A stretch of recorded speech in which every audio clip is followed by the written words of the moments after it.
Goeiemôre almal, wees gegroet in die wonderlike naam van Jesus op hierdie geseënde donderdagoggend en baie dankie vir die voorreg wat ek het om met julle 'n woord te kan deel vandag.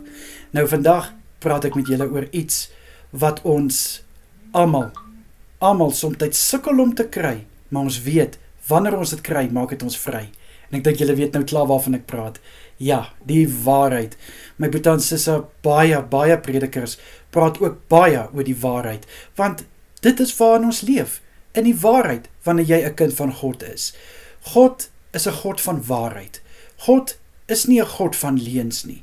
Ons dien nie die vader van die leuns nie. En dit is natuurlik die duiwel, maar ons dien 'n God van die waarheid. En soos ek gesê het, die waarheid maak jou vry. En is dit altyd maklik om die waarheid te praat?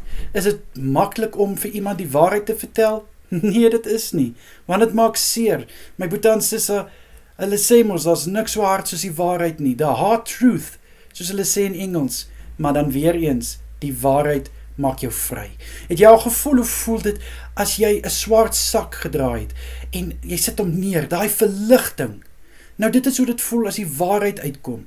Ja, soms gaan 'n mens dalk miskien mense omkrap en daar gaan dalk vriendskappe seer kry, maar weet jy, die waarheid sal seëvier, en die waarheid het geseëvier. My broers en susters, Johannes 8 vers 32 is 'n vers wat baie van ons gebruik. Die waarheid maak seer, maar die waarheid maak vry. Nee, ekskuus.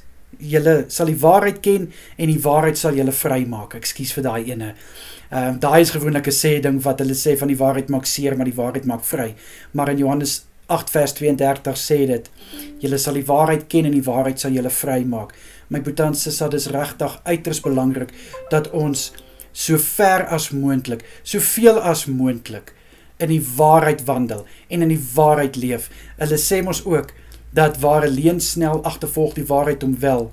En ook, my ouma het altyd gesê, 'n leuen het 'n krom been. So my broers en susters, 'n leuen gaan nie vir altyd hou nie, maar die waarheid sal altyd seëvier. Dit wat ons doen ons in waarheid en vir die waarheid. 2 Korintiërs 13 vers 8. So my broers en susters, na hierdie woord glo ek julle sal verstaan hoekom baie predikers so hamer op die waarheid, en hoekom ouers en vriende almal sê, maar praat die waarheid, ons wil net die waarheid hê. Maar die ding is, die wêreld het ons nou al so gemaak, dat ons in leuns vasgevang is, wat ons dink, 'n leuen gaan alles beter maak, 'n leuen gaan alles reg maak, maar my broers en susters, daar's niks so goed soos die waarheid nie.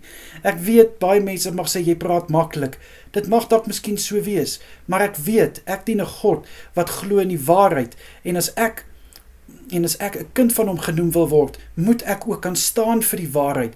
En dit is ook my broers en susters, baie keer dan wil mense vir jou kom ander stories vertel, maar as jy weet, jy staan vir die waarheid, dan bly jy staan op die waarheid. God se woord is die waarheid. Johannes 17 vers 17 sê, your word is the truth.